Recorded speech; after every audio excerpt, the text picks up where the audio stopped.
सो आप लोगों ने परसेप्शन कभी सुनी है कि कभी किसी के मुंह से आपने डेफिनेटली सुना होगा history is very boring? Yes, sir.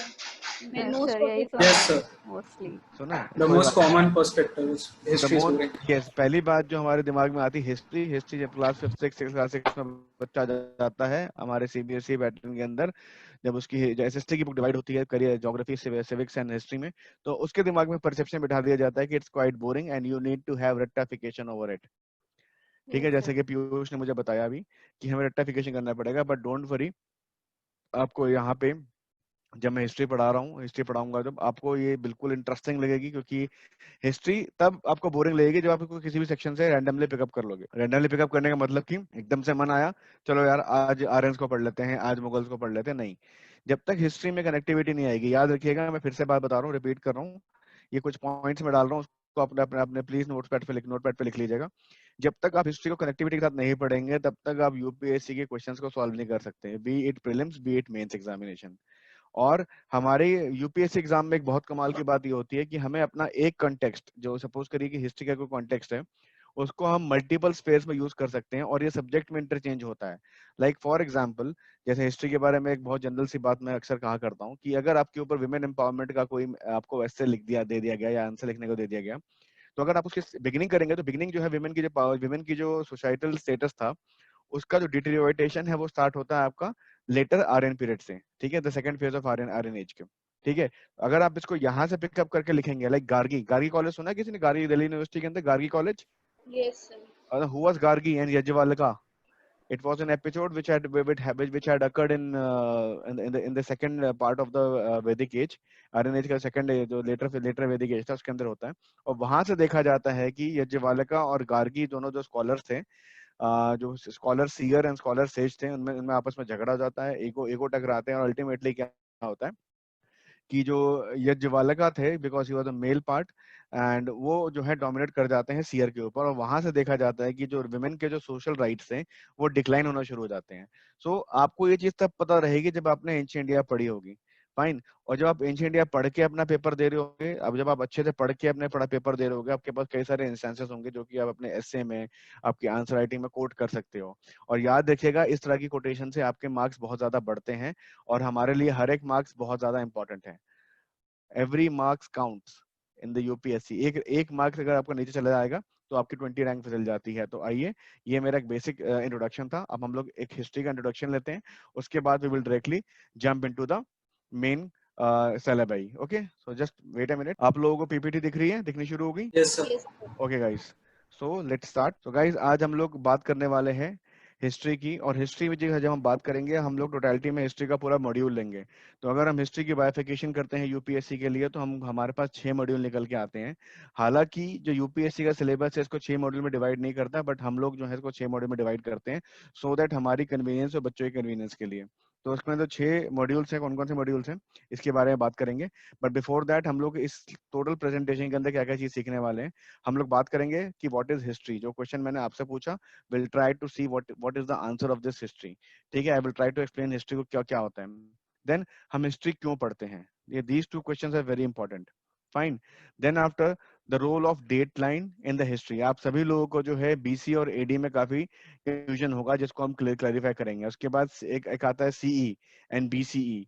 ठीक है, एक और डेटिंग का तरीका होता है, एक और डेटिंग का जो एक तरीके से आप कह सकते हैं कि यूनिट हम डिफाइन करते हैं, बीसीई एंड एनसीई। उसके बारे में बात करेंगे। Then after will talk about the chronology and its importance. ठीक है, क्रोनोलॉजी बेसिकली हम इंडियन हिस्ट्री के कॉन्टेक्स्ट में बात करेंगे। ठीक है, then after will talk about the sources of history. हमारी हिस्ट्री के सोर्सेज क्या हैं, उसको कैसे डिसिफर किया गया है, और कैसे हम लोगों ने इसको यूटिलाइज करने की बात करी है। Then after will talk about the relevance of history in prelims and mains examination respectively. हम देखेंगे कि प्रीलिम्स में कौन कौन से सेक्शंस इंपॉर्टेंट हैं एंड मेंस में कौन कौन से इंपॉर्टेंट सेक्शंस हैं, so that we could strategize कि हमें किस हिस्ट्री के किस सेक्शन पे किस तरीके से काम करना है, fine. And ultimately will talk about the books for the history. And इसके बाद एक टॉपिक और है जो कि मैंने इस पर्टिकुलर स्लाइड में मेंशन नहीं किया। हम लोग देखेंगे कि हमारा पूरा सिलेबस क्या है, हम कितने चैप्टर्स कवर करने वाले हैं with in this with in upcoming 50 days, fine. So starting with the first question, that what is history. The study of the past is called history. Most of the people told me the same thing. It tells how, when, and where people developed the earliest cultures. Fine. हम देखते हैं कि हम present day में जो आज के date में हम अपने मोबाइल्स को यूज करते हैं, हम लोग टेक्नोलॉजी को यूज कर रहे हैं। इनफैक्ट हम लोग इस समय भी आप लोगों से टेक्नोलॉजी के थ्रू ही जुड़े हुए हैं। बट ये आज से 10 साल पहले ये चीजें नहीं थी, आज से 20 साल पहले और भी चीजें नहीं थी, और आज से 100 साल पहले प्रोबेबली बहुत सारी चीजें जो आज हमें दिखती हैं वो नहीं थी।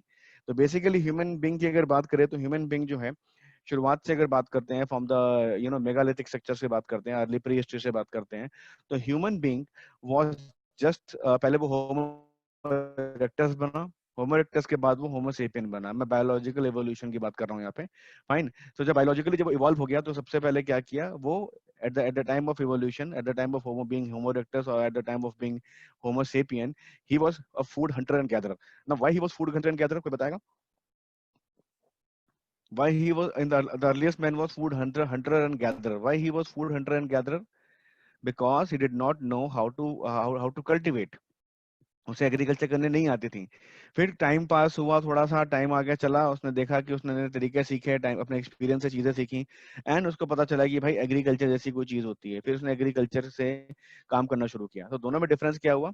जब वो एग्रीकल्चर करने लग गया तो वो सेटल डाउन हो गया, जब एग्रीकल्चर नहीं करता था वो वेंडर था, ठीक है, वो फूड हंटर एंड गैदरर था। जब वो एग्रीकल्चर जानने लग गया तो उसने टूल्स बनाने शुरू किया। जब वो हंटर गैदरर था तो उसके पास जो वेपन्स थे। ये बेसिक डिफरेंसेस है जो कि हम लोगों को नजरअंदाज नहीं करने एट एनी कॉस्ट, ठीक है। तो basically what history is all about, it tells us how, when, where people developed the earliest cultures. Fine. Now moving ahead. Okay, the next question is why to study it? Studying history enables us to develop a better understanding of the world in which we live. Like दीक्षा ने I think ये बात बोली थी कि हमारी जो understanding present day में, अगर हमें अपने पास्ट के बारे में पता होगा तो हम ज्यादा बेहतर तरीके से उसमें काम कर सकते हैं। फाइन। जैसे कि हम लोग आज की डेट में कोविड-19 के हम लोग जूझ रहे हैं, पूरा विश्व इस टाइम, पूरा वर्ल्ड इस टाइम कोविड-19 से जूझ रहा है। हम लोगों के सामने एक ग्लोबल पेंडेमिक आया हुआ है, एक ऐसा वायरस है जो कि दिखता नहीं है, बट किसी की बॉडी में चला जाए तो उसको खासा नुकसान पहुंचा सकता है। करीब 2 1 लाख लोग अभी तक अपनी जान गंवा चुके हैं, एंड सो एंड सो। तो अगर अगर हम हिस्टोरिकल पॉइंट ऑफ व्यू से देखें तो 1918 में भी इस तरह का एक वायरस आया था, इसको स्पेनिश फ्लू कहा गया था, एंड उसके एक्सपीरियंस को मिक्स करते हुए हम प्रेजेंट डे की स्ट्रेटेजी को डेवलप कर रहे हैं। फाइन। तो ये क्या है, हम लोग अब जब हमारे पास एक मुसीबत आई तो हमने वैसे ही मुसीबत 100 साल पहले की मुसीबत को देखा, एनालाइज किया, एंड अकॉर्डिंगली प्रेजेंट डे में भी जो है हम स्ट्रेटेजाइज कर रहे हैं उस चीज को टैकल करने की, और काफी हद तक हम लोग कामयाब भी है। बेसिकली इंडिया में तो हम लोग काफी कामयाब हैं अभी तक, ठीक है। Now, building knowledge and understanding of historical events and trends, especially over the past century, enable us to develop how much greater appreciation for the current events today. Fine. ये बेसिकली ये बात ये बोल रहे हैं कि अगर हम 100 साल पहले की बात करें, 100 साल पहले अगर हम बात करते हैं तो we don't had telephones, yes we do had railways, पर रेलवेज इतनी एडवांस नहीं थी। हमारे पास सब चीजें मतलब उस टाइम इवॉल्व होनी शुरू हुई थी। अगर हम मोटर कार्स की बात करें तो वो भी इवॉल्व होना शुरू हुआ था, साइंस इवॉल्व होना शुरू हुआ था। एंड आज की डेट की अगर बात करें तो आज हम 100 साल में जो है टेक्नोलॉजी को काफी हद तक काफी आगे ले जा चुके हैं, और जिसको हम लोग आजकल आज की डेट में एंजॉय भी कर रहे हैं। फाइन। और this is why we need to study history. Fine. Now आप सभी को आप सभी को पता है डेट लाइन के बारे में, AD and BC and BC is before Christ era and AD after anno Duminy. Anno Duminy is like first year, या फिर जीरो कह सकते हैं। देखो एक तरह की हम, आप लोगों को याद होगा 6 क्लास में हम लोग एक नंबर लाइन पढ़ते थे, ठीक है। ये यहाँ पे जीरो होता था, और यहाँ से जो राइट होते थे सारे पॉजिटिव इंटीजर्स होते थे, यहाँ से जो सारे लेफ्ट होते थे सारे नेगेटिव इंटीजर्स होते थे। तो जीरो को माना गया है एडी। एडी का मतलब होता है बर्थ ऑफ जीसस क्राइस्ट, ठीक है, बर्थ ऑफ जीसस क्राइस्ट। तो इसके पहले जो भी होगा that is before Christ, that is BC, और इसके बाद जो भी होगा that is anno Domini. But इस पे भी एक कंट्रोवर्सी है, क्या कंट्रोवर्सी अगले साइड पता चलेगा। सो देखो बीसी एंड एडी और बीसीई और सीई में दोनों में डिफरेंस क्या है। पहली बात, बीसी का मतलब होता है बिफोर क्राइस्ट, एंड एडी का मतलब होता है anno Duminy. Anno Duminy is this point zero, जहाँ पे बर्थ ऑफ जीसस क्राइस्ट बोला जाता है, एंड इससे पहले जितनी भी चीजें होंगी, जितने भी साल होंगे उसको बिफोर क्राइस्ट बोला गया, बिफोर क्राइस्ट बोला गया था, ठीक है। मतलब 10 years before Christ, 100 years before Christ, 30 years का, 3000 ईयर्स का बिफोर क्राइस्ट, एंड इसको बोलेंगे एनो डोमिनी। फाइन। बट यहाँ पे क्या है कि ये क्रिश्चियन कैलेंडर की तरह काम करता था, इसलिए क्या हुआ, एक नई टर्मिनोलॉजी लाई गई जिसको हम बोलते हैं सीई। सीई क्या होता है? C is called common era. Common era भी कहाँ से स्टार्ट होगा? जीरो से स्टार्ट होगा, बट ये एक मोर सेक्युलर टर्म है as compare to this Christian term. बस यही डिफरेंस है। तो आप देखोगे कि प्रेजेंट डे की जो हिस्ट्री राइटिंग होती है वो सीई या बीसीई में चलती है। सो बीसीई का मतलब हो गया नॉट बिफोर क्राइस्ट एरा बल्कि before common era. So this is called common era. And इसके बाद जो भी चलेगा वो सीई में चलेगा, कॉमन एरा। एंड इससे पहले जो भी चीज चलेगी वो चलेगी आपकी बिफोर क्राइस्ट एरा में। Is that clear to everyone? Yes, sir. Yes, sir. Okay, ये एक बहुत बड़ा कंफ्यूजन होता है बच्चों के अंदर। तो आप समझिए कि अगर हम यहाँ से क्राइस्ट के पीछे चलते हैं, तो अगर हम बात करेंगे 500, तो 500 और 1000 में जो है 500 would be more near to zero. ठीक है, तो मतलब यहाँ से उल्टी गिनती हमें काउंट करनी पड़ेगी। लाइक अगर मैं बोलूँ 2500 2500 बीसी, तो वो क्या हो गया, 2000 साल अभी प्रेजेंट आफ्टर सी के, 2500 साल पीछे जाएगा, तो 4500 साल का डिफरेंस हो जाएगा। तो ये कंफ्यूजन आता है बच्चों को हिस्ट्री के अंदर बेसिकली। तो इसको क्लैरिफाई करने के लिए ये स्लाइड दिखानी बहुत ज्यादा जरूरी थी। आई थिंक ये सब चीजें आपको क्लियर हो गई हैं।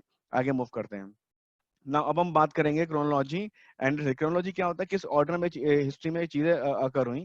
तो जैसे कि मैंने कहा था कि हम लोग इसको इंडियन हिस्ट्री टाइमलाइन के अकॉर्डिंगली बात करेंगे। तो हम लोग देखते हैं क्या क्या हुआ।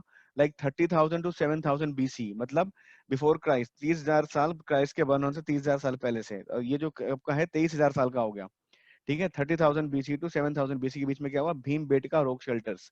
इसको हम मेगालिथिक मेगालिथिक स्ट्रक्चर्स भी कहते हैं, या फिर हम इसको कहते हैं प्री हिस्टोरिक एरा कह सकते हैं। ठीक है, then after we have 7,000 to 3,000 3300 BC, we call it Mehrgarh culture.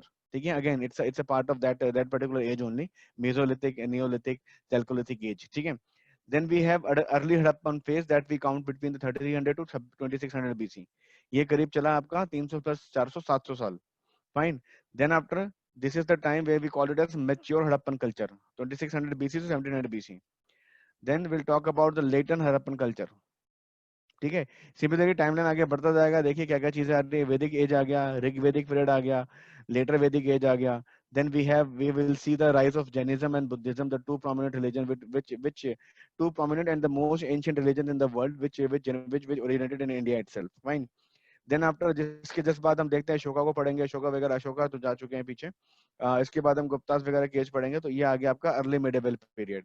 ठीक है, ये जो टाइम है आपका, देख रहे हैं 500 से ये 1380 तक का ये जो टाइम है आपका, ये टाइम है इसको हम बोलते हैं ट्रांजिशनल पीरियड। ये ट्रांजिशनल पीरियड क्यों बोलते हैं, क्योंकि यहाँ पे हम देखते हैं कि हमारी एंशिएंट इंडिया जो है हमारे मिडेवल इंडिया में कन्वर्ट हो रही है। ठीक है, तो ट्रांजिशनल टाइम है, काफी लंबा टाइम था। Then after will talk about this particular later medieval period. यहाँ पे हम देखेंगे दिल्ली सल्तनत को। पोस्ट मिडिवल एरिया देखेंगे, इसके अंदर हम बात करेंगे मुगल्स की। पूरा का पूरा टाइम मुगल्स का ही है। ठीक है, एंड 1818 के बाद जो है यहाँ थोड़ा सा इन्होंने थोड़ा सा यहाँ पे मैं लगता है कि थोड़ा सा इसमें हमें मार्क करना पड़ेगा। द एरा इज 1757 से हम समझते हैं कि हमारा मॉडर्न इंडिया शुरू हो चुका है, कॉलोनियल एरिया शुरू हो चुका है।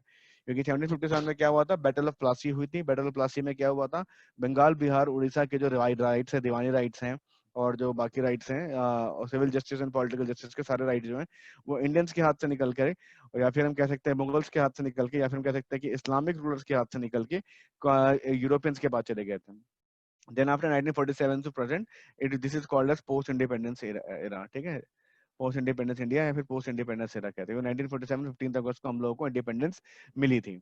फाइन, नाउ अगर हम बात करते हैं, आगे चलते हैं। अब हम बात करेंगे सोर्सेज ऑफ इंडिया। अब हम देखते हैं कि हिस्ट्री के सोर्सेज क्या होते हैं।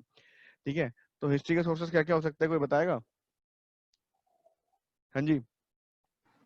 So, inscriptions, okay manuscripts, okay like there were certain books like I don't know Arthashastra, but that's like too late, like later in the era.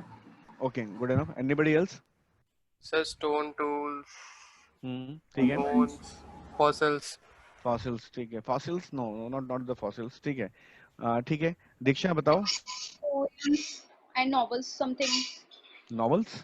Sir, sorry, poems like जो पहले लोग लिखते थे and all. Sir, coins. So, Archaeological. so pottery. Yes, it's a good example. Basically हम लोगों ने बहुत हैपेटेड, paintings also. Yes basically हम लोग, यस करेक्ट करेक्ट रश्मि, हम लोगों ने बेसिकली बहुत हैपेटेड में बात कर ली है। अब इसको ऑर्गेनाइज करते हैं। ठीक है, चीजें यही हैं बट इसको ऑर्गेनाइज करेंगे। है, जब हम हिस्ट्री को पढ़ने की कोशिश करते हैं, हिस्ट्री को रिकंस्ट्रक्ट करने की कोशिश करते हैं, तो हम बेसिकली दो चीजों की बात करते हैं। एक आता है लिटरेरी सोर्स, एक आता है आर्कियोलॉजिकल सोर्स। ठीक है, तो लिटरेरी सोर्स दो पार्टों में divided, religious source and secular. We are talking about with respect to Indian history only. ठीक है, we are not talking about the global history. वैसे ग्लोबल हिस्ट्री इसी चीज में डिवाइड होगी, बट उसमें रिलीजियस का जो लिटरेचर होगा कम होगा। फाइन। तो रिलीजियस लिटरेचर में क्या है कि हिंदू हिंदू हिंदू रिलीजियस लिटरेचर जैसे कि ऋग्वेद हो गया, सामवेद हो गया, चारों वेद हो गए, अरण्यकास हो गए, एंड तरह तरह की किताबें हो गई। बुद्धिस्ट लिटरेचर हो गया, त्रिपिटका, जैन जैन लिटरेचर हो गया। तो ये हो गया आपका, इसके थ्रू हम हिस्ट्री को रिकंस्ट्रक्ट करते हैं via literary sources. Then after secular की बात करते हैं। सेक्युलर में जो ट्रेवलर्स आते थे, जैसे कि मार्को पोलो आए थे, हमारे फाहियान आए थे, शिनशान आए थे। तो ये लोग क्या करते हैं, ये लोग अपना ट्रैवल अपना ब्लॉग लिखते। ब्लॉग मतलब उस टाइम ऑनलाइन ब्लॉगिंग नहीं होती थी, वो अपनी कॉपी में लिखते थे, अपनी कहीं भी उसमें मेंशन करते थे। तो उन सब चीजों से, उनकी बायोग्राफीज से, जो उस टाइम के प्लेस थे, जैसे कि अभी अभिज्ञात शकुंतलम, वेरी फेमस प्ले, ठीक है, ड्रामास थे, पोएम्स थी, जैसे अभी दीक्षा ने बताया, ठीक है, ट्रीटीज थी। इन सभी डॉक्यूमेंट से जो है हम ट्राई करते हैं कि हम हिस्ट्री को रिकंस्ट्रक्ट करें। ठीक है, तो ये होगा लिटरेरी सोर्स। वहीं अगर बात करें आर्कियोलॉजिकल सोर्सेज की, तो आर्कियोलॉजिकल सोर्सेज में हमारे पास कॉइन्स हैं, मॉन्यूमेंट्स हैं, इंक्रिप्शंस हैं, आर्टिफैक्ट्स एंड ऑब्जेक्ट्स हैं, एंड अदर सच थिंग, जैसे कि किले बने हुए हैं, बहुत सब चीजें हैं। ठीक है, तो हम उसको रिकंस्ट्रक्ट करने की कोशिश करते हैं। तो जैसे कि अगर हम बात करें, लेट्स से किसी भी एंशिएंट मॉन्यूमेंट को उठा लो, किसी भी एंशिएंट बोल रहा हूँ, किसी भी मॉन्यूमेंट को उठा लो, दिल्ली एनसीआर में हम सबको, लेट्स से कि ताजमहल की बात करते हैं। तो Taj Mahal, how many of you have been to Taj Mahal? Sir, me. Can kindly Same, raise your sir. Hand. Okay, तो क्या क्या देखा आपने वहाँ पे ताजमहल में? Sir, Taj Mahal में हाँ, आपने जाके व्हाइट संगमरमर की एक white हाँ, बस एक किला, बस एक टूम देख के आगे, कि और भी कुछ नोटिस करने वाली चीज थी उसके अंदर? तो tomb. सेंटर लाइन, हाँ, तो वहां से मतलब हर पिलर से सेंटर लाइन का कोई कॉन्सेप्ट था। कौन बोल रहा है? सर रक्षिता। रक्षिता, यस, बट वो भी इतना परफेक्ट नहीं है, वहाँ पे भी कुछ फर्क है। Other than that, anybody else? Sagar, you would you like to contribute? So मैं कवर देख के वापस आ गया. हाँ, Sagar, would you like to contribute here? No sir, I just saw the tomb and just came back. Okay okay, Keshav? Sir उसमें चारों तरफ से सिमेट्री है, सबसे पहली बात। ओके, और यार तुम सिविल इंजीनियर हो। और उसके बारे में गाइड जो बताते हैं वो सारे चीजें हैं। अच्छा, गाइड क्या क्या बताते हैं?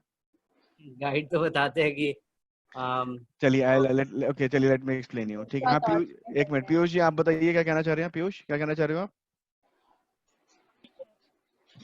सर वहाँ पे जो मैंने चीज नोटिस करी थी, मतलब उर्दू लैंग्वेज में उन्होंने कुछ कुछ चीजें लिख रखी थी अपनी। अरे भाई, दैट इज कुरान की आयतें लिखी हुई हैं। वो जो भी है sir, I don't know. Okay, चलिए बहुत साल पहले विजिट किया था। चलिए ठीक है, कोई बात नहीं। अब मैं आपको बताता हूँ कि देखो, हमारा ताजमहल कॉम्प्लेक्स है, ठीक है, काइंडली मेरे दिमाग में, मेरी ड्राइंग पे मत जाइएगा, मेरी भावनाओं को समझिएगा, ठीक है। I am not a very good painter, ठीक है। I am trying to explain you something, just a minute, I need to share one new screen here. Okay, just a minute, I am sharing your white board, and उसमें मैं समझाने की कोशिश करता हूँ, ठीक है। आप लोगों को व्हाइट बोर्ड विजिबल है? Yes, sir. ओके, तो हम लोग देखते हैं कि ताजमहल का जो पूरा कॉम्प्लेक्स है कुछ इस तरीके से है, ठीक है। Hmm. ये ताजमहल है, यहाँ पे आपकी एक दीवार बनी हुई है, यहाँ पे आपका ताजमहल बेसिकली खड़ा है, ठीक है। पीछे से आपका यमुना जा रही है, and if you see on the back, यहाँ पे भी एक मतलब जो नदी के दूसरे छोर पे जो है, यहाँ पे भी कुछ पत्थर रखे हुए हैं, ऐसा लगता है कि कंस्ट्रक्शन होता होता रुक गया है, ठीक है। ऐसा लगता है, आपने देखा होगा, जो भी गया होगा पता चल बैक साइड में सर. Sir, मेहताब बाग जो हाँ, I'll tell you, ठीक है। तो और बाकी यहाँ पे आप देखते हैं कि यहाँ पे गार्डन है, यहाँ पे गार्डन है, यहाँ पे गार्डन, यहाँ पे गेट है, उसके बाद एक बाहर भी पूरी बाउंड्री है, ठीक है। तो सबसे बड़ी जो चीज होती है किसी भी मुगल आर्किटेक्चर के अंदर, वो ये होती है कि इसके अंदर सिमेट्री बहुत जबरदस्त होती है, ग्रीन का बड़ा रोल होता है। फाइन। सो जैसे कि हम टॉप व्यू देखते हैं, आप में से काफी लोगों ने इंजीनियरिंग करी होगी, टॉप व्यू होता है जब हम सिविल इंजीनियरिंग करते हैं या फिर हम कोई भी इंजीनियरिंग करते हैं, तो हमें ईडी पढ़ाई जाती है, that we call it as engineering drawing. तो उसमें कई तरह के व्यू देखते हैं। जब हम टॉप व्यू देखते हैं, तो टॉप व्यू अगर देखा जाए तो जो ये कहा जाता है, शाहजहां ने जो है, जो नक्शा जन्नत का इस्लाम की बुक, कुरान की बुक में बताया गया, उसको रेप्लिकेट करने की कोशिश करी है जमीन पे, पहली चीज, ठीक है, और ये चीज मैं बहुत ऑथेंटिकेट तरीके से बोल सकता हूँ, बिकॉज ये चीज डिस्कवरी चैनल की एक पूरी वो आई थी, क्या बोलते हैं, डिस्कवरी चैनल की एक पूरी वो थी, क्या नाम है, एक डॉक्यूमेंट्री थी, आप जाके चेक करिएगा, आपको यूट्यूब पे डेफिनेटली मिल जाएगी, और डेफिनेटली इसको देख लीजिएगा, आपको बहुत काम आएगी। ठीक है, तो उसमें बताया गया है कि जो तो ताजमहल तो था पूरा एक टाउन बनाया गया था, और टाउन इस तरह से बनाया गया था, इस तरह डिजाइन किया, उसका आर्किटेक्चर इस तरह डिजाइन किया गया था कि वो ऐसा लगे कि वो जन्नत जो है जमीन पे उतार दी गई हो, जो जन्नत का जो नक्शा जो एक कुरान की किताब बताती है, that is being drawn here from the top view. साथ ही साथ क्या था कि यहाँ पे यमुना नदी है, और अगर आप जाओगे, जैसे ही आप ताजमहल की पार्किंग में जाते हो, तो आपको कई सारे गाइड आपसे मिल जाते हैं, बोलते हैं कि 20 हजार मजदूरों के हाथ कटवा दिए, and then they will say कि एक और ताजमहल, काला ताजमहल, कॉन्सेप्ट ऑफ काला ताजमहल सुना है आप लोगों ने? Yes, sir. किसने किसके सुना? Raise your hand. Yes. So तो जैसे ही बोलते हैं कि ताजमहल की यमुना नदी के दूसरी तरफ आप देखिएगा, तो वहां पे जो है शाहजहां काला ताजमहल बनाने की कोशिश कर रहा था। तो मेरा पहला सवाल कि अगर आपके पास एक ही ब्रांड की क्या आप एक ही ब्रांड की 2 गाड़ियां खरीदेंगे? नहीं No. खरीदेंगे, पहली चीज। दूसरी चीज, क्या काले पत्थर को ग्रेनाइट जो होता है, काला पत्थर बेसिकली ग्रेनाइट होता है, ग्रेनाइट को क्या तराशा जा सकता है? हाँ जी केशव। कैसे? ग्रेनाइट को तराशा जा सकता है? नहीं तराशा जा सकता। नक्काशी करी जा सकती है ग्रेनाइट पे? कभी आपने देखा ग्रेनाइट पे कोई मंदिर बना हो? नहीं sir. No, sir. क्यों नहीं बनता? क्योंकि वो बहुत ज्यादा, उसकी जो टेंशन, बहुत हार्ड पत्थर होता है, आप उसे टच करेंगे तो टूट जाएगा, अंटिल सपोर्ट ना मिले। बहुत बहुत बहुत ज्यादा हार्ड पत्थर होता है, और इसलिए वो किसी भी तरह के चोट को बर्दाश्त नहीं कर सकता, बट मार्बल कैन। तो पहली बात, ब्लैक कलर का ताजमहल का कॉन्सेप्ट कहाँ से आया? ये आया कन्विक्शन से। तो आपको मैं बहुत अच्छी तरीके से मैं आपको अच्छा सचेत कर दूं, हिस्ट्री 2 चीजों पे चलती है, एक होता है कन्वेंशन, एक होता है आपका जो व्हाट इज रिटन। तो हमें रिटन वाली फॉलो करनी है, कन्वेंशन को फॉलो नहीं करना है। Fine. Like Rakshita, you are from Rajasthan, right? So, तो राजस्थान में you must have heard multiple stories of valor Rajputanas, yes, correct? sir. So Yes, sir. anybody been to Jaipur? किसी जयपुर के उसमें गए हो? किसी आमेरे किले में जब आप जाओगे तो you will find a very huge तलवार and like बहुत बड़ा Yes, एक लोहे का सूट, ठीक है? Yes, sir. Yes, I went. तो sorry to say this but no offense from my end, but मेरा एक लॉजिक है इसके पीछे कि अगर महाराणा प्रताप जहाँ अगर वो 40 किलो का सूट पहनते, तो वो उसके पहन के क्या उससे लड़ाई कर सकते थे? No, sir. I don't think so. अगर मैं बोलूं आज के डेट में इंडियन आर्मी जो हमारी सियाचिन में घूमती है, जो पेट्रोलिंग करती है, उनके बैग 16-16 किलो के होते हैं, वो लोग इतनी टफ कंडीशन में 16 किलो उठा के नहीं कर सकते हैं। तो Jaipur is not a good, not, Jaipur में भी जो क्लाइमेट कंडीशन है कुछ खास अच्छी नहीं है, गर्मी बहुत होती है, ऊपर से लोहे का सूट। और सर Yes. ऊपर से हाँ इतनी भारी तलवार। हाँ, इतनी भारी तलवार। तो तेंदुलकर को, सचिन तेंदुलकर को तो आप सभी लोग जानते होंगे, Yes Yes, sir. sir. His ठीक है? bat was heavier than. सबसे हैवियर बैट था उसका, क्रिकेट में सबसे हैवियर बैट से खेलता था वो। उस बैट से भी 5 गुना ज्यादा भारी तलवार है वो। Is it Yes. Possible for you to hold it like this? So basically, I'm not trying to mock anything, but yes, history is being created on convention. कई हिस्ट्री जो होती है, मैं आपको बस ये डिफरेंस दिखाना चाहता हूँ कि हिस्ट्री जो होती है वो कन्विक्शन पे भी चलती है और रिटन फैक्ट्स पे भी चलती है। So my point is that कि we are civil service aspirants and we need to follow the written history, not the convictions. Fine. So basically क्या बोला जाता है कि यहाँ पे काला ताजमहल था, वापस coming back to this Taj Mahal, तो actually it was not काला Taj Mahal, it was called Mehtab Bagh. And what is Mehtab in Urdu? Mehtab is called as चांद, चांदनी बाग बोला जाता है। तो यहाँ पे अगर आप देखो तो ये शाहजहां की सोच बताई जाती है कि शाहजहां जब अपनी बेगम मुमताज के साथ रात को चांदनी रात में वहां बैठे ताजमहल के पीछे, तो वो बहते हुए यमुना के पानी में, ठीक है, मेहताब बाग में बैठे, तो वो बहते हुए यमुना के पानी में ताजमहल का अक्स देखें, अक्स मतलब परछाई देखें, Reflection. और Outside. that is called heights of romance of that time, ठीक है? But this is the thing, this is the thing which that documentary says. अब कोई डिस्कवरी टीवी जब कोई डॉक्यूमेंट्री बनाता है तो वो वेल रिसर्च कंटेंट से बनाता है, ठीक है? they don't go through the Indian news channels. Fine. तो is that clear? तो हमें हिस्ट्री में हमें कन्विक्शंस को हमें ध्यान देना है rather than हाँ, आप लोगों को क्लियर हो गया? हमें हिस्ट्री में जो है कन्विक्शंस को ध्यान देना है rather than what? Conventions. Conventions. Yes, ये चीज याद रखिएगा। तो जो भी हिस्ट्री का हिस्टोरिकल फैक्ट आपके सामने आए, तो उसको आंख बंद करके मत लीजिएगा, हाँ भाई क्योंकि मेरे फादर ने कहा, मेरे ताऊजी ने कहा, मेरे भाई ने कहा, मेरे दोस्त ने कहा, किसी ने भी कहा, जब तक वो क्रॉस चेक किसी रिटन बुक से ना हो तब तक उसको अपने नोट्स के अंदर ऐड मत कीजिएगा, क्योंकि हम लोग यहाँ पे कन्विक्शन खेलने नहीं आए, हम लोग बहुत सीरियस गेम खेल रहे हैं और हमें वो सभी हम सभी को वो गेम जो है पास करना है, हमें वो क्रॉस करना है। Correct guys? Shall we Yes, move sir. Ahead? Okay guys, Sure. So moving ahead. Fine, so now अब हम बात करेंगे हिस्ट्री के सेक्शंस की। ये आई थिंक ये चीज क्लियर होगी कि हिस्ट्री रिकंस्ट्रक्ट कैसे होती है। अच्छा, जो न्यूमेस्टिक्स होते हैं जिसको बोला जाता है कि जो स्टडी ऑफ पॉइंट्स को न्यूमिस्मैटिक्स बोला जाता है, ठीक है। नेक्स्ट, मूविंग अहेड, अब हम लोग बात करेंगे इस पर्टिकुलर चीज की जिसको हम बोलते हैं sections of history to be covered for UPSC IAS, ठीक है। वेरी इंपॉर्टेंट, हमारे जो मैं सेक्शंस को मैंने डिवाइड कर दिया है। So we have ancient India, जिसे हम बोलते हैं प्राचीन भारत हिंदी में। मिडेवल इंडिया, जिसको हम बोलते हैं मध्यकालीन भारत इंडिया हिंदी में। मॉडर्न इंडिया, जिसको हम बोलते हैं आधुनिक भारत हिंदी में। Post independence India, like post modern India की मतलब आजादी के बाद का भारत। आर्ट एंड कल्चर, कला और संस्कृति। एंड विश्व का इतिहास, that is called world history. ये 6 सेक्शंस हमें कवर करने होते हैं। बट क्या इन 6 सेक्शंस के जो इंटेंसिटी होती है वो हमें सबको उसी डेप्थ में पढ़ना पड़ता है, उसी दिमाग लगा के पढ़ना होता है, उसी मेहनत से पढ़ना होता है? Anybody can comment here?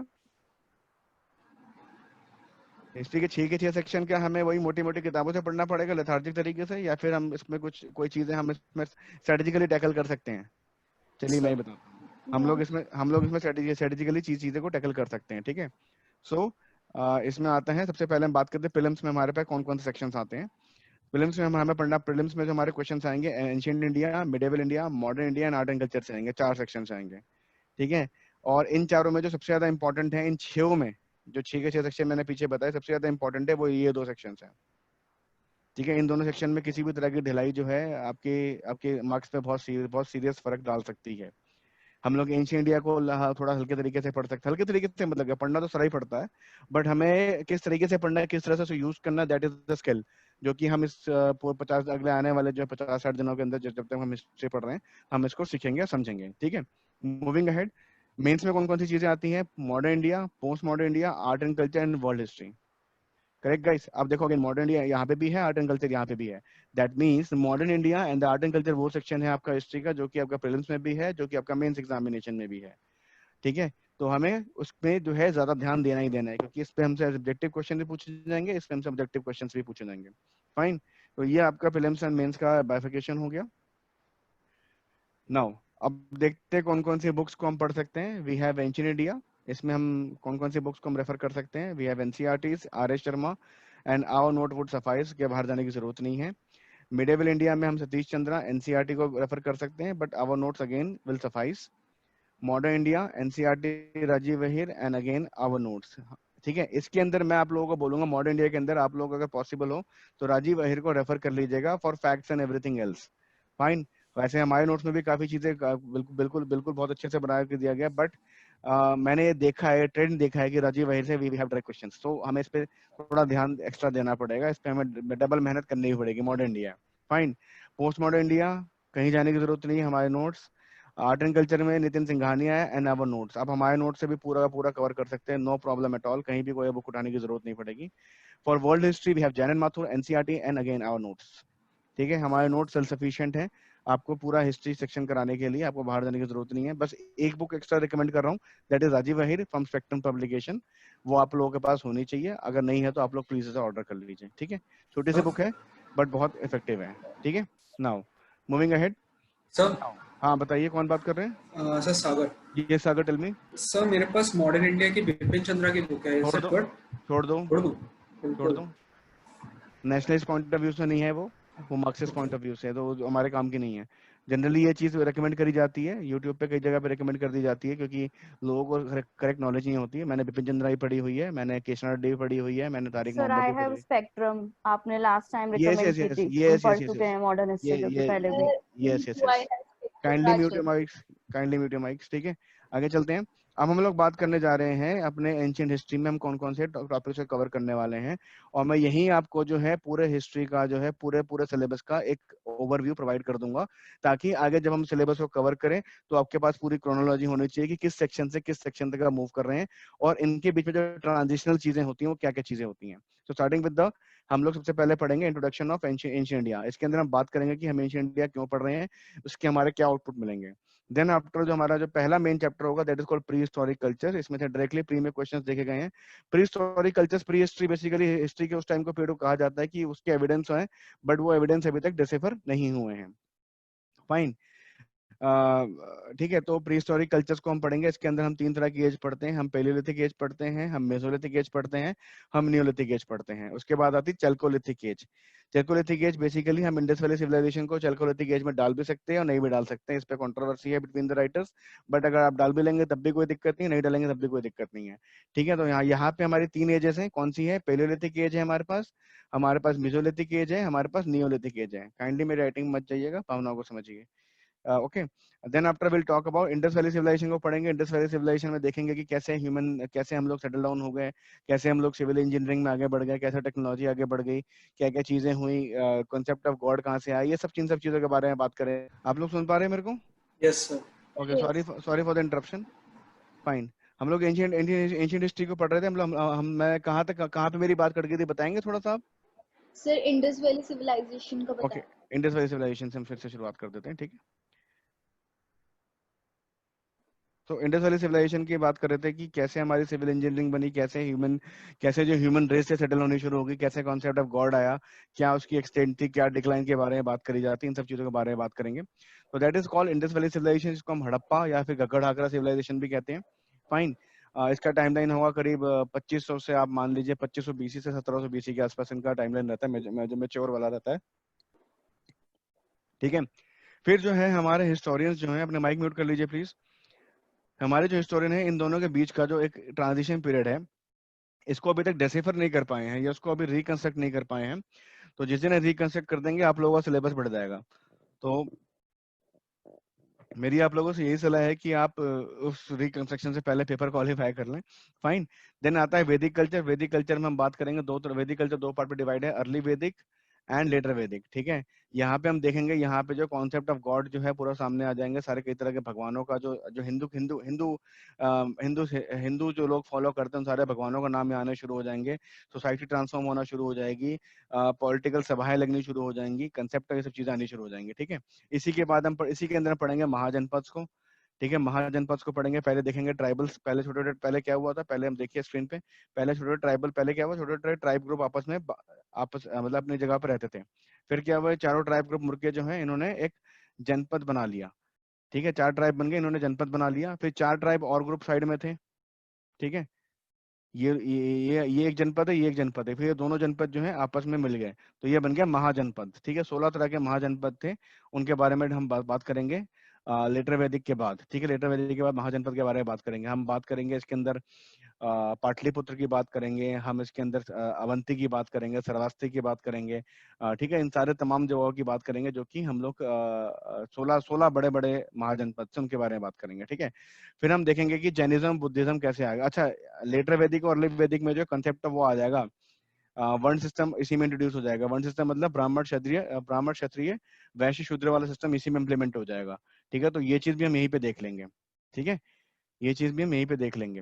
Fine, फिर हम देखेंगे कि ऐसा क्या हो जाता है वैदिक कल्चर में कि जैनिज्म और बुद्धिज्म का इवोल्यूशन होना शुरू हो जाएगा। ठीक है, ये जैनिज्म बुद्धिज्म आ गया, महाजनपद आ गया, महाजनपद में डिफाइन कर चुका हूँ। देन आफ्टर महाजनपद के बाद हम बात करेंगे मौर्यास की। मौर्यास में बेसिकली हम लोग बात करेंगे अशोका की। ठीक है, और उनकी उनके पूरे क्लैन की बात करेंगे। मौर्यस के बाद हम बात करेंगे पोस्ट मौर्यस की, एंड पोस्ट मौर्यस के बाद हम बात करेंगे गुप्तास की।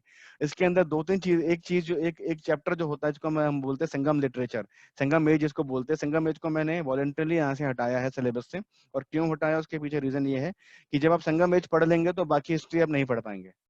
उसके पीछे बहुत ऑथेंटिक सा रीजन है, क्योंकि कम से कम 26-27 किंग्स हैं, उन 26-27 किंग्स की कम से कम 5-5, 6-6, 10-10 जनरेशन हैं, और उन सभी के नाम ऐसे हैं जो कि आप नहीं कर पाएंगे। तो हम उस पर्टिकुलर सेक्शंस में से, वैसे तो मैं पूरा इंट्रोडक्शन दूंगा आपको कि हम पूरा चेरा चौला पांड्या के बारे में बात करेंगे, हम सारे मगधियन किंग्स के बारे में बात करेंगे, सब चीजों के बारे में बात करेंगे, बट जो डेप्थ में जाएंगे हम जाएंगे संगम लिटरेचर की। ठीक है, क्योंकि संगम लिटरेचर से डायरेक्ट क्वेश्चन जो है आते हुए देखे हैं मैंने, पर संगम किंग्स से मैंने कभी क्वेश्चन आते हुए नहीं देखे हैं।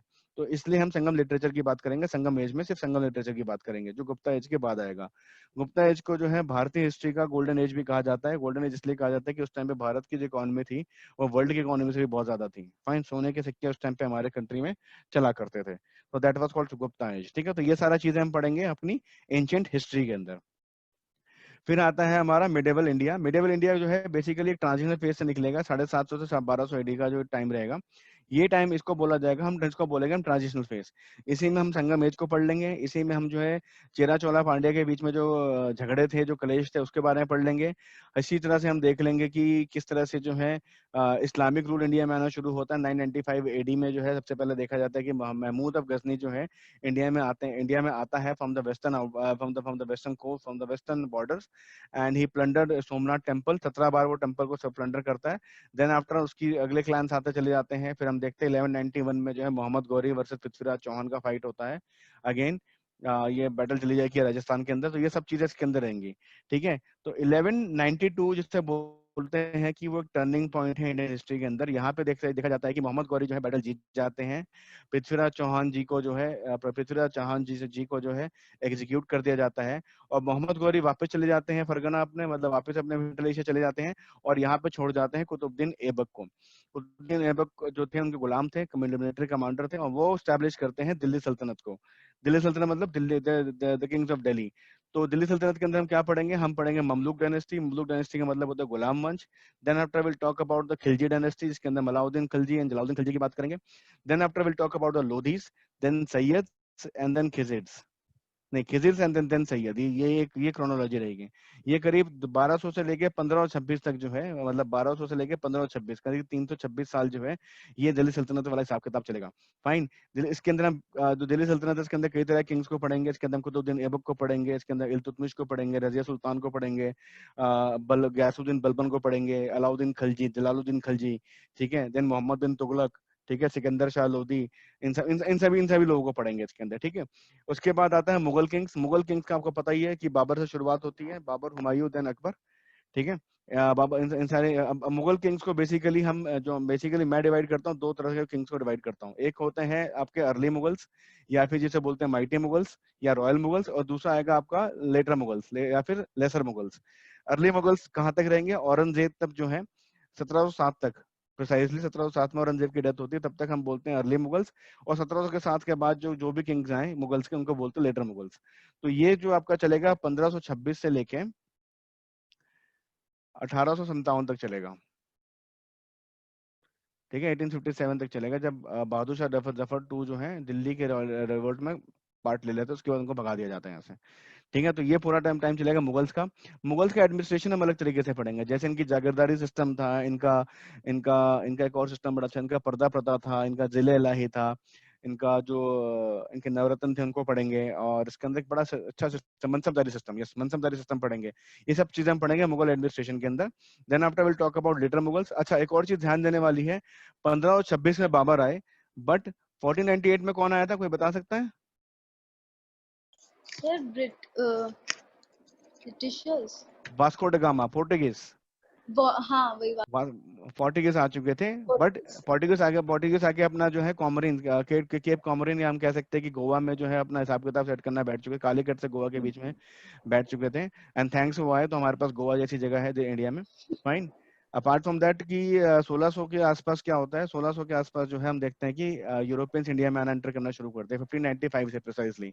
यूरोपियंस में कौन कौन आएगा? डच आएंगे, रशियन बोल रहा हूँ, डच आएंगे, फ्रांस के लोग आएंगे, ब्रिटिशर्स आएंगे, तमाम तरह के लोग आएंगे, बट आखिरी में कौन स्टेबल रहेगा? ब्रिटिशर स्टेबल रहेगा, और हम लोग जो है ब्रिटिश कॉलोनी में कैसे कन्वर्ट होंगे इसको देखेंगे। तो यहाँ से हम बात करेंगे लेटर मुगल से लेके लेटर मुगल से हम देखेंगे कि ये मॉडर्न इंडिया का ट्रांजिशन पीरियड शुरू हो जाएगा। ठीक है, यहाँ से मैं आपको पूरा समझाता चलूंगा कि कैसे ट्रांजिशन होके ये मॉडर्न इंडिया में गया, और कैसे हम लोग जो है इस्लामिक रूल से निकल के जो है कॉलोनियल रूल के अंदर चले गए। फाइन। साथ ही साथ इसके दो इंपॉर्टेंट एस्पेक्ट और पढ़ेंगे, जिसको हम बोलते हैं भक्ति मूवमेंट एंड सूफी मूवमेंट।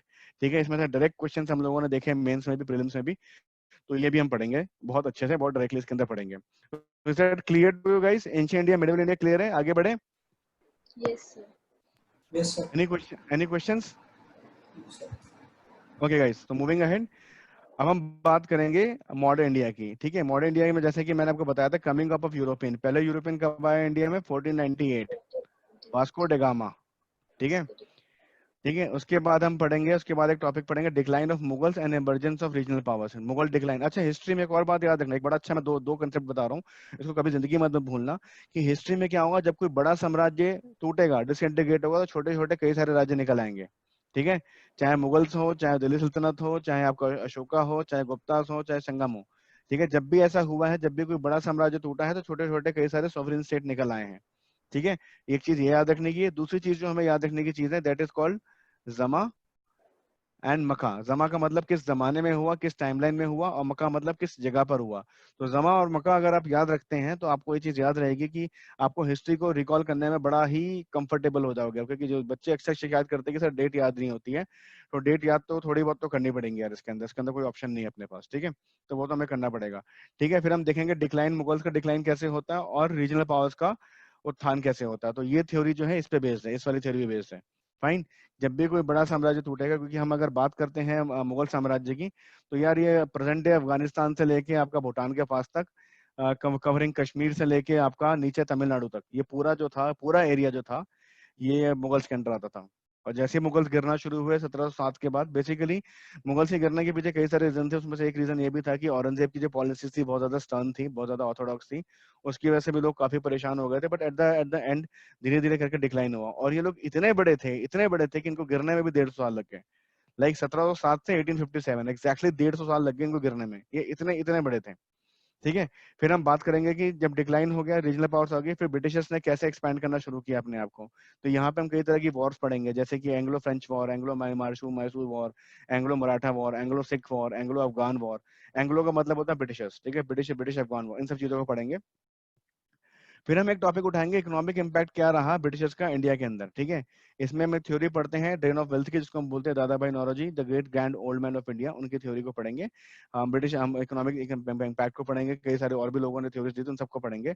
और देखेंगे कि इंडिया की इंडस्ट्री पे, इंडिया की इकोनॉमी पे, इंडिया के एग्रीकल्चर पे, इन सभी चीजों का, इन सभी ब्रिटिशर्स का क्या इम्पैक्ट पड़ा एग्जैक्टली।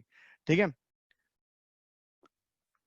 देन आफ्टर हम लोग बात करेंगे सोशल रिफॉर्म्स की। ये भी ब्रिटिश एरा के टाइम पे आया। तो सोशल रिफॉर्म्स किस किस पर्सपेक्टिव में देखेंगे, एजुकेशन के पर्सपेक्टिव में, सोसाइटी के पर्सपेक्टिव में, प्रेस के पर्सपेक्टिव में, एंड लिटरेचर के पर्सपेक्टिव में। तो ये भी जो है मॉडर्न इंडिया का पार्ट है। देन आफ्टर हम बात करेंगे resentment and reluctance toward Britishers.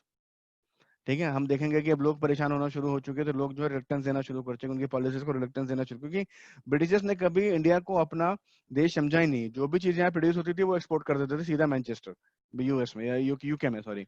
Fine. तो उससे क्या हुआ कि जो इंडिया की इकोनॉमी थी वो बिगड़ गई, इंडिया का जो एग्रीकल्चर साइकिल था वो बिगड़ गया, जिसकी वजह से जो है इंडिया में फमाइन, इंडिया में इन्फ्लेशन, क्राइम, ये सब चीजें बढ़ने लगी, जिसकी वजह से लोग बहुत परेशान हो गए। और उन्होंने क्या किया, ब्रिटिशर्स को जो है रिलेक्टेंस देना शुरू किया।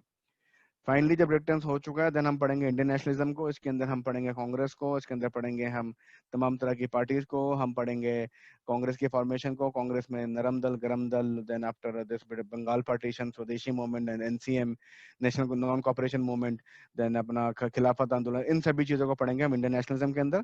एंड देन आफ्टर हम एक टॉपिक और उठाएंगे जिसको हम पढ़ेंगे सेपरेटिस्ट ट्रेंड्स, मतलब जो कि कांग्रेस की या फिर जो कन्वेंशनल तरीके से हटके जो है क्रांतिकारी तरीकों से जो है आजादी लेना चाहते थे। जैसे एचएसआरए हो गया है, HSRA stand for Hindustan socialist republic association.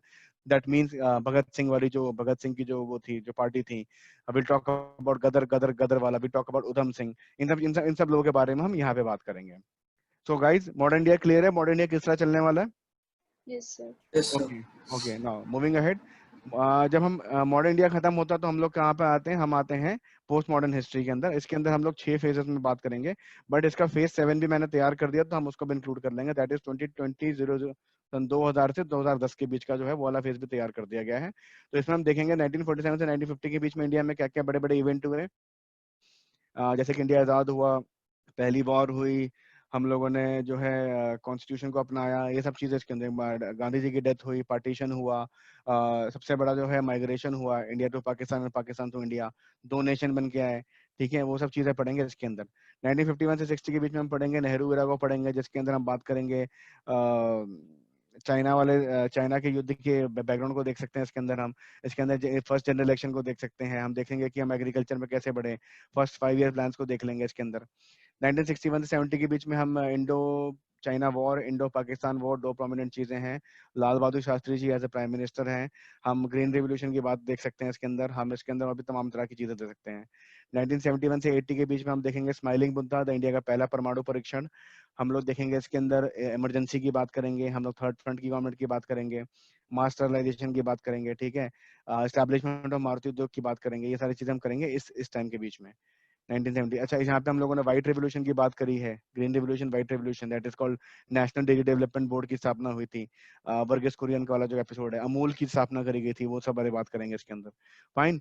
1980s में हम देखेंगे द मोस्ट डायनामिक ईयर, ठीक है, इसमें हम बात करेंगे एस्टैब्लिशमेंट ऑफ मारुति उद्योग, हम एशियन गेम्स की बात करेंगे, हम 83 के वर्ल्ड कप की बात करेंगे, हम 84 के दंगों की बात करेंगे, असैसिनेशन ऑफ इंदिरा गांधी की बात करेंगे, भोपाल गैस ट्रेजेडी की बात करेंगे, इंफॉर्मेशन टेक्नोलॉजी का इंट्रोडक्शन इंडिया में होता है उसकी बात करेंगे, बोफोर्स की बात करेंगे, ठीक है। देन हम मंडल कमीशन की बात करेंगे, राम मंदिर की बात करेंगे, राम मंदिर का बैकग्राउंड भी इसी टाइम पे है। हम कश्मीरी जो लोग थे, कश्मीरी आउटरीच जो चल रहा है, हम उसकी बात करेंगे, जो पंडितों को वहां से भगा दिया गया था। इन सब चीजों के बारे में बात करें, दिल्ली के एंटी सिख राइट्स की बात करेंगे, ठीक है, इन सब चीजों की बात इसमें करेंगे। 91 से 2000 के बीच में हम बात करेंगे assassination of Rajiv Gandhi, LPG policy and its implementation. Then after हम बात करेंगे डाउट अंडरवर्ल्ड की बात करेंगे इसके अंदर, ठीक है। इसके बाद हम बात करेंगे IC-814 जो कि हमारा प्लेन हाईजैक हो गया, तो उसकी बात करेंगे। हम अपने बाकी दो हमारे जो बाकी जो परमाणु परीक्षण हुए उसकी बात करेंगे, कारगिल वॉर की बात करेंगे। तो इस तरीके से हम सारी बातें इसमें करेंगे, ठीक है। क्लियर हो गया पोस्ट इंडिपेंडेंस इंडिया, हम कैसे कैसे बात करने वाले हैं इसके अंदर? Is that clear guys? Yes, sir. ठीक है, तो मूविंग अहेड, अब आता है हमारा एक और बड़ा इंपॉर्टेंट सेक्शन। इस सेक्शन को हम लोग इस पर्टिकुलर कोर्स के बाद सेक्शन को कवर करेंगे अलग से, ठीक है, आफ्टर दिस हिस्ट्री सेक्शन, ठीक है। इसमें हम बात करेंगे इंडियन आर्किटेक्चर एंड स्कल्पचर की, Indian paintings, Indian music, Indian literature, Indian handicrafts, puppetry, religions in India, classical dance of India, martial arts, school of philosophy कौन कौन से हैं, भक्ति एंड सूफी मूवमेंट जो हम मिडिवल इंडिया में पढ़ चुके हैं उसको दोबारा पढ़ेंगे, देखेंगे, calendars, UNESCO list of tangible world heritage sites, UNESCO list of intangible cultural heritage awards and language in India. ये सारा मिला के आपका आर्ट एंड कल्चर होता है। बहुत ज्यादा लेथार्जिक है, बहुत सारा फैक्ट बेस होता है, बहुत कुछ इसके अंदर याद करना पड़ता है। फाइनली हम लोग बात करेंगे वर्ल्ड हिस्ट्री की। वर्ल्ड हिस्ट्री में हम लोग देखो, वर्ल्ड हिस्ट्री जो है, वर्ल्ड हिस्ट्री के बारे में नॉलेज है किसी को? हाँ जी, हाँ जी गाइस, वर्ल्ड हिस्ट्री, बड़ा सन्नाटा है ग्रुप में, क्या हो गया? Sir French revolution, Russian revolution पढ़ा था। The Black Movement. एक मिनट। तो जैसे कि हमारी इंडियन हिस्ट्री 3 पार्ट में डिवाइड है, वैसे हमारी वर्ल्ड हिस्ट्री भी डिवाइड होनी चाहिए। बट क्योंकि वर्ल्ड हिस्ट्री जो है गिनती के 12 या 15 नंबर का क्वेश्चन आता है, या 20 नंबर का क्वेश्चन मैक्सिमम देखा गया आज तक, तो वर्ल्ड हिस्ट्री को हम उतना ही पढ़ेंगे जितना जरूरत है। नहीं तो वर्ल्ड हिस्ट्री के हर एक टॉपिक पे you can have a PhD degree, ठीक है। तो we are not here to become an historian और doctorate in history, we are here to become civil servant. तो वर्ल्ड हिस्ट्री को उतना ही पढ़ेंगे जितनी जरूरत है। तो उसके लिए मैंने एक बहुत अच्छा सा सिलेबस डिमार्केट किया है, और मैंने कभी इससे बाहर आती हुई चीजें नहीं देखी हैं। और इससे बाहर एक्चुअली यही सिलेबस जो यूपीएससी भी डिफाइन करता है, मोर और लेस सेम सिलेबस है। तो देखते हैं वर्ल्ड हिस्ट्री में हम लोग क्या पढ़ने वाले हैं। हम लोग पढ़ेंगे मिडिवल टू मॉडर्न एजेस। इसमें हम देखेंगे कि medieval Europe and modern Europe में क्या फर्क था, ठीक है। जो हम लोग पढ़ते हैं ना, क्रिश्चियनिटी में देखते हैं ना, डोमिनेंट क्या बोलते हैं, प्रोटेस्टेंट्स एंड कैथोलिक्स, क्या फर्क है, क्या मतलब है इसका? क्रिश्चियनिटी में हम लोग सेक्ट देखते हैं ना, कैथोलिक्स एंड प्रोटेस्टेंट्स, क्या सर मतलब? एक खाली क्रॉस को मानते हैं। और जीसस भी होता है कैथोलिक में। हाँ। कैथोलिक जो जीसस को बहुत अच्छे से मानते हैं, और प्रोटेस्टेंट वो जो क्रिश्चियन जो हैं, बट वो चर्च एज एन इंस्टीट्यूशन को प्रोटेस्ट करते हैं, क्या प्रोटेस्ट करते हैं, ठीक है। हम देखेंगे मिडिवल इंडिया को, मिडिवल वर्ल्ड को, जो मिडिवल यूरोपियन हिस्ट्री को जो है डार्क एजेस भी कहा जाता था। तो उसके बारे में समझेंगे, बहुत इंटरेस्टिंग है वर्ल्ड हिस्ट्री, तो बहुत इंटरेस्टिंग है, ठीक है। Then after will talk about American revolution. 4 जुलाई आ गई, 3 दिन बाद, क्या है 4 जुलाई को? 4th of July sir, American independence. American freedom. Yeah, yes, independence. American freedom का जो है वो सालगिरह होती है। तो वो देखेंगे कि 1776 में कैसे आजाद हो गए हम, और 1947 में कैसे आजाद हुए, देखेंगे पूरा। देखेंगे कि कैसे अमेरिका में लोग पहुंचे, कैसे उन लोगों ने सेटलमेंट करी, कैसे उन लोगों ने एनक्रोचमेंट किया, कॉलोनियलिज्म को सेट किया। उसके बाद कैसे कनाडा बना, कैसे स्पेनिश पहुंचे, कैसे फ्रेंच पहुंचे, कैसे ब्रिटिशर्स पहुंचे, फिर कैसे वो 13 कॉलोनीज बनी जो कि आपकी eastern coast of North America में है, ठीक है। उसी को जो है यूनाइटेड स्टेट्स ऑफ अमेरिका कहा जाता है। ठीक है, तो उसके अंदर रिवोल्यूशन कैसे हुई, ये सब चीजें पढ़ेंगे इसके अंदर। बहुत मजेदार, बहुत ही कमाल की चीज है। बॉस्टन टी पार्टी का कंसेप्ट आएगा, एक और मैस्कर आता है, मुझे नाम याद नहीं आ रहा, वो चीज आती है। ठीक है, हम लोग पढ़ेंगे फ्रेंच रिवोल्यूशन को, लुई 16। ठीक है, देन आफ्टर हम पढ़ेंगे इंडस्ट्रियल रिवोल्यूशन एंड कैपिटलिज्म को। इंडस्ट्रियल रिवोल्यूशन कैसे अगर हुई, कैसे कैसे मशीन ने चीजें चेंज करी, कैसे कैपिटलिज्म एज अ सेंस को आगे आगे बढ़ावा मिला। Then after will talk about socialism and labour movement. हम कार्ल मार्क्स को पढ़ेंगे इसके अंदर, हम मार्टिन लूथर किंग को पढ़ेंगे इसके अंदर। ठीक है, हम पढ़ेंगे कॉलोनियलिज्म एंड इंपीरियलिज्म, इन दोनों फिलोसफीज को पढ़ेंगे, उसका इम्पैक्ट क्या होगा पूरे वर्ल्ड पे पढ़ेंगे। देन ऑब्वियसली बात, वर्ल्ड हिस्ट्री पढ़े तो फर्स्ट वर्ल्ड वॉर कैसे छोड़ सकते हैं, रशियन रिवोल्यूशन 1917। ठीक है, period between the two world Wars like 1919 से लेकर 1939 के बीच में 20 साल में क्या क्या हुआ, द ग्रेट इकोनॉमिक डिप्रेशन है इसके अंदर।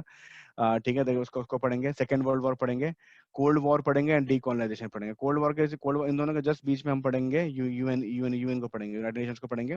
खैर यूएन को तो हम आईआर में भी पढ़ते हैं। उसके साथ साथ जो है फर्स्ट वर्ल्ड वॉर के बाद हम पढ़ेंगे उसको, लीग ऑफ नेशंस को पढ़ेंगे। ठीक है, तो दिस ठीक है, this was all about this PPT. आप लोग प्लीज सामने आ जाइए मेरे। आई होप आप लोगों को अब सब चीजें क्लियर हो गई है कि हिस्ट्री का जो सिलेबस है। काइंडली अपने कैमरे राइट्स को ऑन कर दीजिए, सामने आइए प्लीज। फाइन। सो गाइज, आज मैंने जो आपको लेक्चर पढ़ाया, पूरा जो हिस्ट्री का पूरा ब्रीफ दे दिया कि हम लोग कैसे, how we are about to going, how will go about this particular section of history. आप लोग सभी लोगों को क्लियर हो गया कि हम हिस्ट्री में क्या क्या पढ़ने वाले, कैसे कैसे पढ़ने वाले, कैसे कैसे करने वाले। Is that clear? Yes, sir. Yes, sir. So I have announcement to make. Now we are going to run the classes from Monday to Friday, 9 to 10:30, because it's a huge section and we need to cover it in मतलब बहुत जल्दी से हमें cover करना अच्छे से। And Saturday Sunday would be writing classes. Saturday Sunday would be writing classes. ठीक है, writing is very important. अगर आप writing नहीं करेंगे तो आपके पढ़ने का कोई मतलब नहीं बनता है। क्या हो गया, बाकी लोगों का कैमरा नहीं चल रहा क्या? Or should I gift someone, everybody a webcam? Sir, actually, I'm having some issues with my network. Okay, no problem. जिस चीज का चल रहा है वो तो चल रहा है, फाइन। सो गाइज, हम लोग अगले 50 दिन में इसको पूरा कवर करने वाले हैं with prelims and mains perspective both. So मेरी तरफ से आपको ये रिकमेंडेशन रहेगी, kindly do not miss the classes and maintain the pace with the class. Fine. तो अभी तक जो हम लोगों ने पढ़ा, अभी तक जो हम लोगों ने बात करी, उसमें अगर कोई भी क्वेश्चन आप लोगों के दिमाग में है तो kindly raise your hand and ask me. आप, मैंने इतना अच्छा पढ़ाया, बहुत अच्छी बात है कि सबको सब समझ में आ गया। It's a good thing. ठीक है, now can I ask something from you guys? अगर आप लोगों को सबको समझ में आ गया तो सबसे पहले दीक्षा गायब हो गई, अच्छा इधर आ गई। नहीं sir. Okay. So can I ask you something, guys? Yes, No, sir. no problem. अभी नहीं है, अभी तो कुछ पूछने को है ही नहीं। ठीक है, तो गाइज कल रात को 9 बजे से हम लोग जो है हार्डकोर तरीके से शुरुआत करेंगे एंशिएंट इंडिया की। And please do not miss the classes और all the best. Any questions? कोई क्वेश्चन तो नहीं है आप लोगों के दिमाग के अंदर? Are you sure? Yes, sir. रक्षिता, सागर, अनुष्का, बेटा कोई क्वेश्चन है? Anushka, No, sir. Thank you. Rachit, Rashmi, Savya, Piyush, Monica? No sir, Not नहीं है। yet, sir. Okay guys, so all the best. कल गुड नाइट, हम लोग स्टे सेफ, कल बात करते हैं सब चीजों पे। ठीक है guys, bye bye, Good good night, night, sir. Take Okay, care. sir. Right Good sir. night. Bye, sir. So that was all about this video. Follow us on YouTube, Instagram, Facebook, and visit our website for latest updates.